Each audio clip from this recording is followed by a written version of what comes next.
This was question number 14. Exercise 1.1. जैसे तলত উল্লেখ কৰা পৰিমেয় সংখ্যাসমূহ সংখ্যা ৰেখাত উপস্থাপন কৰা। আমি তলতে পৰিমেয় সংখ্যাবোৰ সংখ্যা ৰেখাত উপস্থাপন কৰিব লাগে মানে প্ৰদৰ্শন কৰিব লাগে। ঠিক আছে?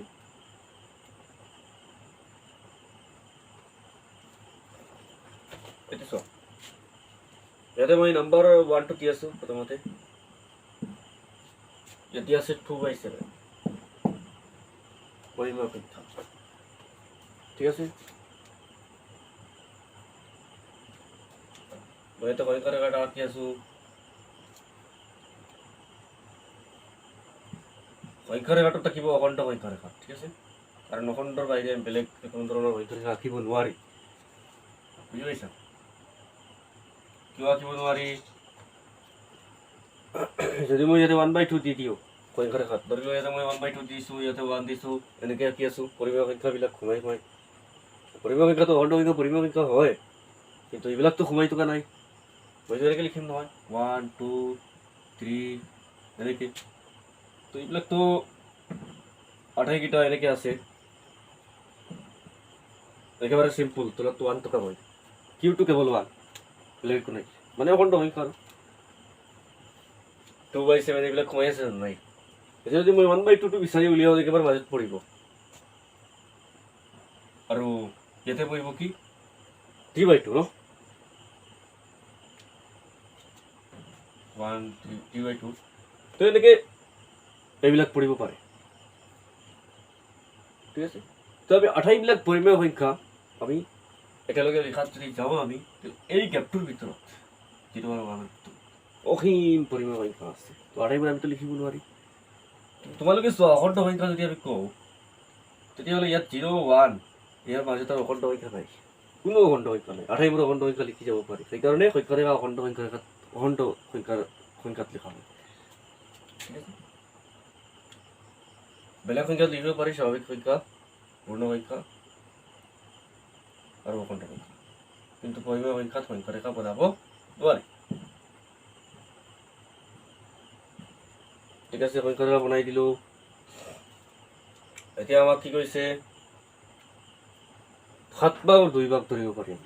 এইটো এটা পৰিমেয় সংখ্যা, আৰু এইবিলাক ধনাত্মক পৰিমেয় সংখ্যাবিলাকতো ভগ্নাংশ ৰূপত আমি ব্যৱহাৰ কৰিব পাৰি, ভগ্নাংশত ব্যৱহাৰ কৰিব পাৰি। ঠিক আছে? তো এইটো বুজাই আছে 7/2। তো এতিয়া চোৱা, প্ৰথম কথাটো হ'ল এইটো ধনাত্মক, মানে 0তকৈ ডাঙৰ, আৰু 7/2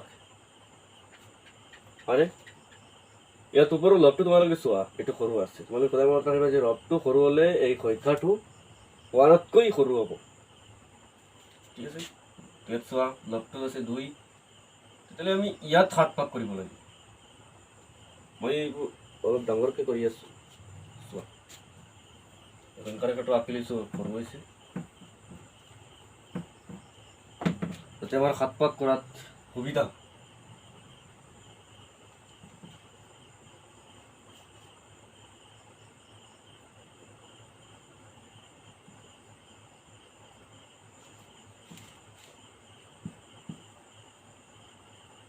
মই এনেকৈ দূৰত দি আছোঁ, চৰি 1 1 2, এইফালে মই দৰকাৰে নাই দিছোঁ আৰু হ'ল। তো এইটো ইয়াৰ গেপৰ মাজত থাকিব। কেনেকৈ বুজি পালোঁ যে লগটো সৰু, সেইকাৰণে 1ৰ সৰু, 1তকৈ সৰু হ'ব এইটো। ঠিক আছে? কাৰণ এইটো বিশ্বৰ্গ অংশত দিব নোৱাৰি আমি, হয় নে নহয়? এইটো কি প্ৰকৃত পূৰ্ণাংশ আছিল, প্ৰকৃত পূৰ্ণাংশবিলাকতো 1তকৈ সৰু হয়। 7 কৰিলোঁ, এভাগ, 2 ভাগ, 3 ভাগ, 4 5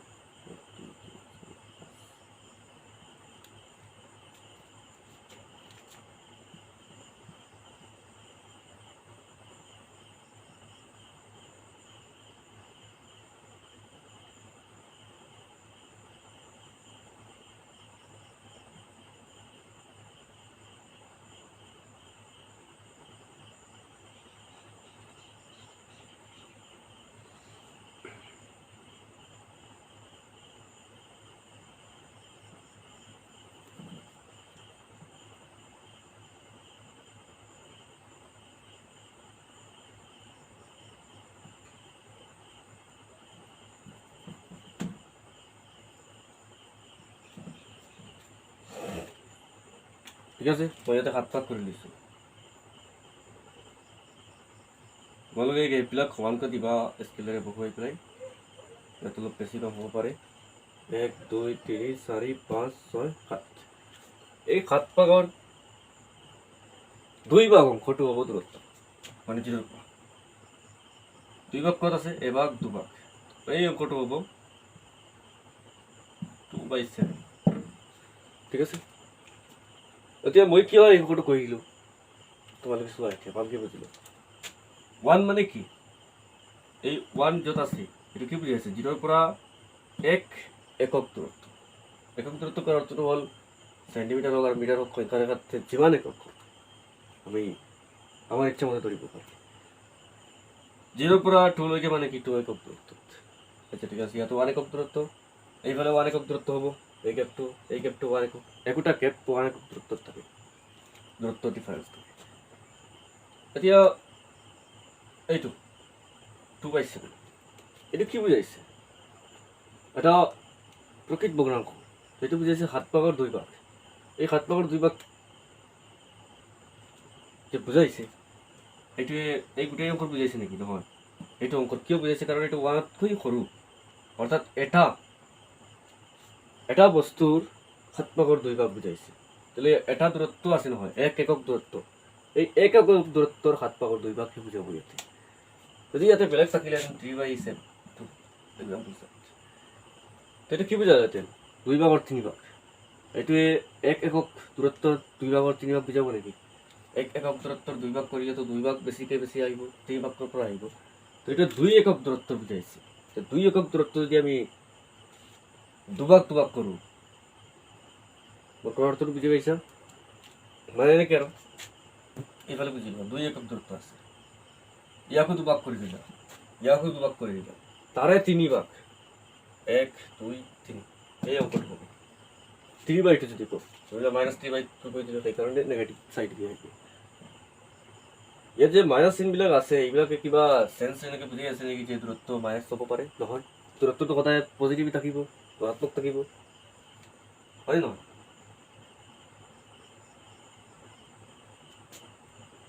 যেহেতু ইয়াত ঋণাত্মক সেইকাৰণে উল্টাকে গৈ আছে কিন্তু দূৰত্ব সদায় একে থাকিব এইফালে যিমানকে দূৰত্ব আমিলো এইফালে সিমানকে আমি ল'ব লাগিব একে ডিজাইনত আমি কি বুজি পালো যে প্ৰকৃত পূৰ্ণাংকই এটাৰ বুজায় এটাৰ কিমান ভাগ কৰি পেলাই কিমান অংক যেনেকৈ ইয়াত 7 ভাগৰ 2 ভাগ বুজাইছে ঠিক আছে 1 একক দূৰত্ব ইয়াতে দূৰত্বৰ কথা আহিছে গতিকে 1 একক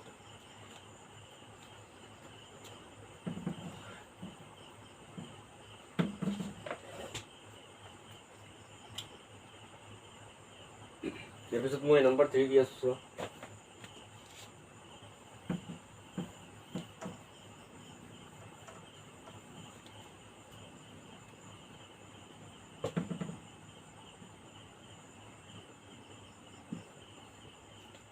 নম্বৰ 3 দি আছে আমাৰ এটা মিশ্ৰ গুণক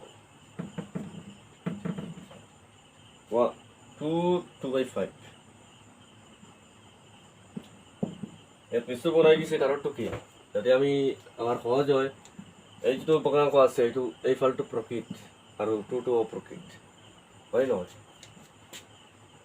আৰু এইটোৰ মুঠ ভগ্নাংকটো এনেকৈ হ'ব 5 to the 10 plus 12/5 এইটো হ'ব 5 ভাগৰ 12 ভাগ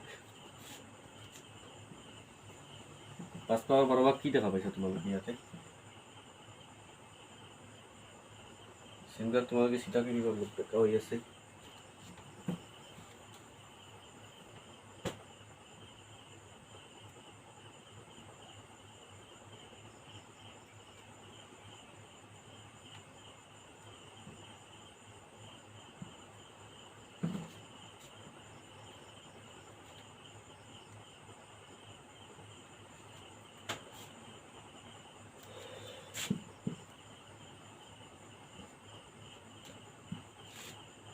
1 2 3 এইফালে ৰাখিব -1 -2 0 1 2 ইমান লৈকে যদি মই ইয়াত 5 ভাগৰ 12 ভাগ হিচাপত ধৰিলোহেঁতেন ইয়াততো সহজ কৰি দি দিছে ভালকৈ বুজিব পাৰি যে 2 কি বুজাইছে যে 2 লৈকে যাব হয় নহয় 2 একক দূৰত্ব থাকিব আৰু এইটো বুজাইছে 1 একক দূৰত্বৰ 5 ভাগৰ 2 ভাগ হয় নহয় এইটো প্ৰকৃত হ'ব নহয় জানো গতিকে 1 একক দূৰত্ব বুজাব বা এটা বস্তুৰ 5 ভাগৰ 2 ভাগে বুজাব কিন্তু এইটো তেনেকৈ নুবুজায় এইটো 5 ভাগৰ 12 ভাগ এইটোৱে 1 এককতকৈ বেছি থাকিব কিমান বেছি থাকিব সেইটো আমি ইয়াক ডিভাইড কৰিলে বুজি পাওঁ ডিভাইড কৰিলে এইটো আহিব হয় নহয় কি আহিব ডিভাইড কৰিলে 5 ইয়াতে 12ক কেইবাৰ ভাগ কৰিব পাৰিব 5 to the 10 দুইবাৰ বাকি থাকিব 2 সেইকাৰণে তো এইটো আহিব অৰ্থাৎ 2তকৈ বেছি বুজাব সেইকাৰণে আমি এনেকৈ আধিক বনাইলো বাইটো বুজিব পাৰা 5 ভাগৰ 12 ভাগ এতিয়া এটা বস্তুক 5 ভাগ কৰিলে বা এটা একক দূৰত্ব 5 ভাগ কৰিলে 5 ভাগে আহিব বেছিতকৈ বেছি নে 12 ভাগ আহি যাব নহয় 5 ভাগ আহিব 12 ভাগ আহিবলৈ হ'লে আৰু এটা বস্তুক কৰিব লাগিব 5 ভাগ তাৰ পৰা টোটাল 5 ভাগ আহিব মুঠ হ'ল কিমান 10 ভাগ আৰু এটা বস্তুক ডিভাইড কৰিব লাগিব তেতিয়া 5 ভাগৰ 2 ভাগ ল'লে কি হ'ব একেলগ কৰি পেলাই 12 ভাগ আহি যাব হ'ল টুতকৈ বেছি হ'ব মানে কি এতে 5 ভাগ কৰিলে এভাগ 2 ভাগ 3 1 2 3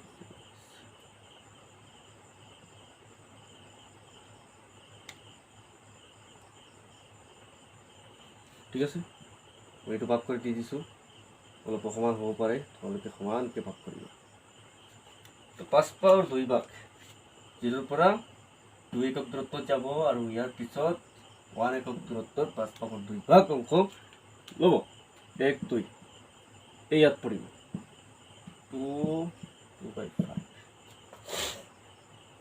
হ'ল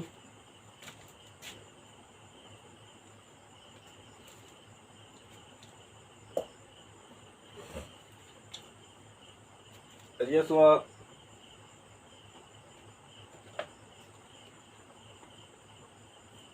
এতিয়া মই নম্বৰ 6 টো দি আছো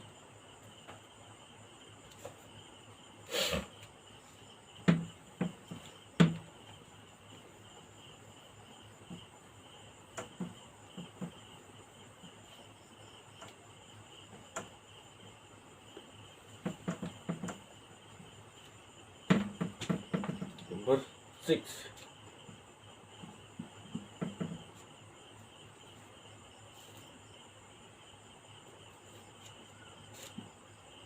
-1 2/3 এইটো কোনফালে যাব তো ঋণাত্মক সংখ্যা বহুফালে যাব কিন্তু দূৰত্বটো সদায় একে থাকিব এইটো মই মনত ৰাখিব ঠিক আছে এতিয়া এইবিলাক ভাগ অলপ সমান দিবা 2 -1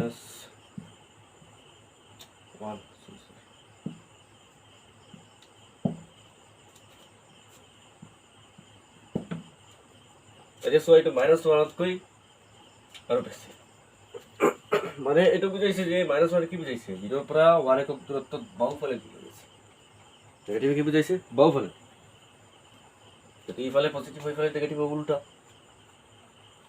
হয় নহয়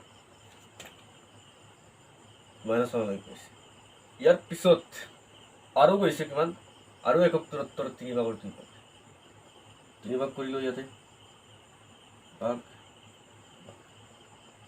হৈ গ'ল 3 ভাগ 1 2 3 এই 3 ভাগৰ 2 ভাগ ক'ত হ'ব ইয়াতে 0 পৰা ষ্টাৰ্ট কৰিবা এইফালে এভাগ 2 ভাগ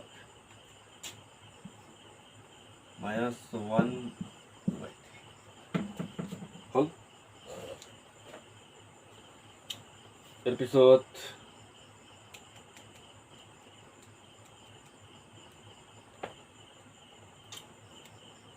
নম্বৰ 9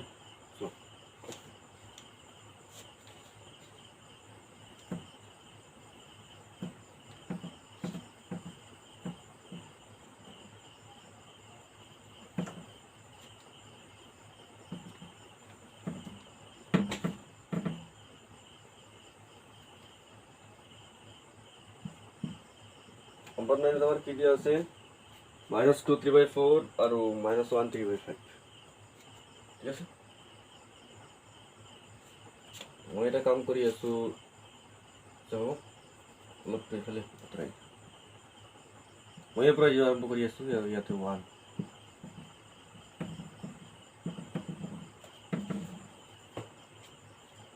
হৈছে,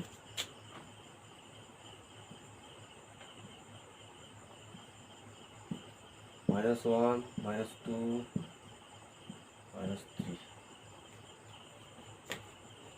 -3 -2তকৈ বেছি। চ' মাইনাছ কিমান নম্বৰ আছিল 9 -2 3/4 আৰু -1 3/5। মই প্ৰথমতে 0ৰ পৰা -1লৈকে আহোঁ, মানে 1 একক দূৰত্বত পাৰ হৈ আহিব লাগে।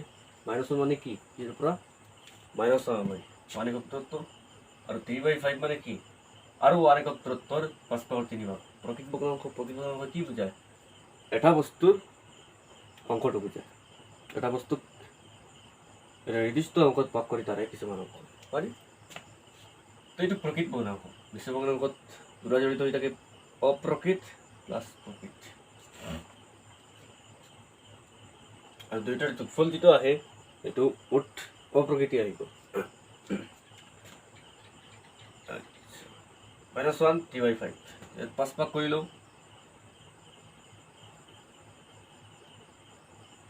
1 2 3 4 5 ভাগ কৰি লৈছোঁ, তাৰে মই 3 ভাগ ল'ব।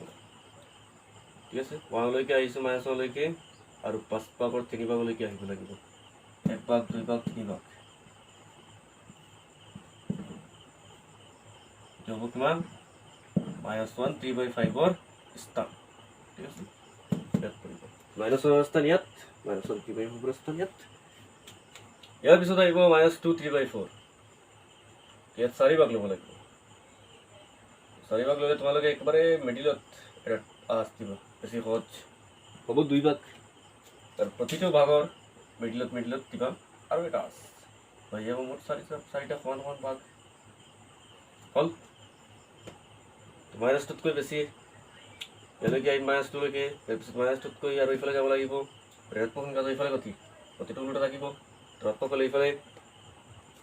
ঠিক আছে, 4 ভাগৰ 3 ভাগ, এভাগ 2 ভাগ 3 ভাগ। এই অংকটো কিমান হ'ব? কাৰ স্থান হ'ব? -2 3/4।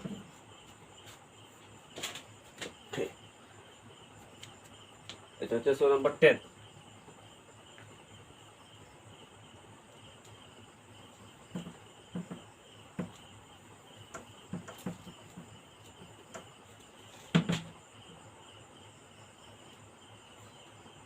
নাম্বাৰটা কি আছে?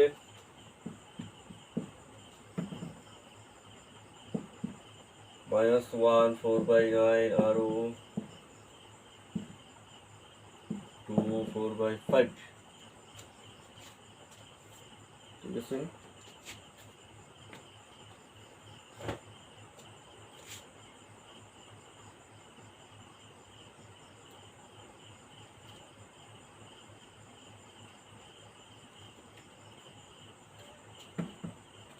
চোৱা ইয়াতে মই 0 দিছোঁ, অলপ দূৰকে দি আছোঁ, কিন্তু ইয়াতে ভাগ কৰিব লাগে। 1 2 2তকৈ বেছি আৰু যাব লাগিব। 3 একেবাৰে মূৰত 3 দিছোঁ। ইফালে -1 -2 হৈ যাব। তোমালোকে গেটবিলাক সমান দিবা। ঠিক আছে, এতিয়া চোৱা 2 4/5 মানে কি? 2লৈকে যাম, 0ৰ পৰা 2লৈকে 2 একক দূৰত্ব। ঠিক আছে, আৰু 3লৈকে নগৈ 2তকৈ বেছি যাম, কিন্তু 3 আৰু 2ৰ মাজত 1 একক দূৰত্ব আছে। ইয়াৰ 5 ভাগৰ 4 ভাগ, 5 ভাগ লৈ লওঁ, 1 ভাগ 2 ভাগ 3 ভাগ 4 ভাগ নহয় নেকি, 5 ভাগ। আচ্ছা, মই অলপ গেপবিলাক সৰু সৰুকৈ দিব লাগে। তোমালোকে কাঠ পেঞ্চিলেৰ কামটো কৰিবা সদায়, নহ'লে ভুল হৈ থাকিব। বা স্কেলত এইবিলাক চেণ্টিমিটাৰৰ ৰাছবিলাকত তেলত কাউণ্ট কৰি ল'বা। 1 2 3 4 5 6টা।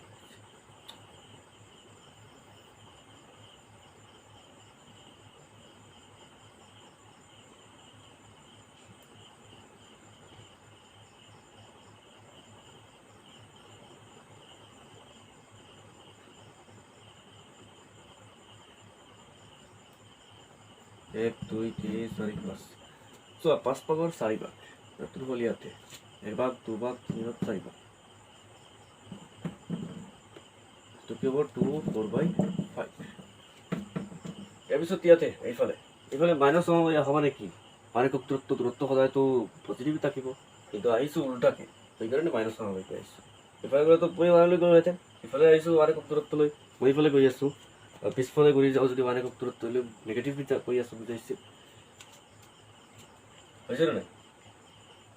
আৰু গৈ আছোঁ আন মানে দূৰত্বৰ 9 ভাগৰ 4 ভাগ। 9 ভাগ কৰিব লাগে, ভাগ 2 ভাগ 3 ভাগ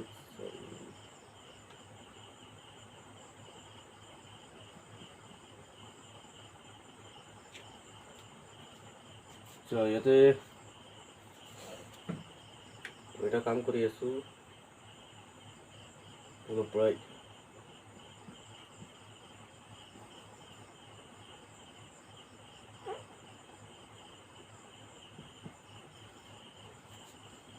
হ'ল, এটা সমান হোৱা নাই। 1 2 3 4 5 6 7 8 9 9 ভাগৰ 4 ভাগ। 1 2 3 4 ভাগ, অৰ্থাৎ 9 ভাগৰ 4 ভাগ একক দূৰত্ব পাৰ হৈ আমি যিটো স্থান পাম সেইটো হ'ব আমাৰ গন্তব্যস্থানৰ নাম, destination point. -1 4/9 is our destination. তো এইবিলাক কিয় হয়? গোটেইবিলাক পৰিমেয় সংখ্যাৰ প্ৰদৰ্শন সংখ্যাৰ আগত হ'ব আহিলে মানে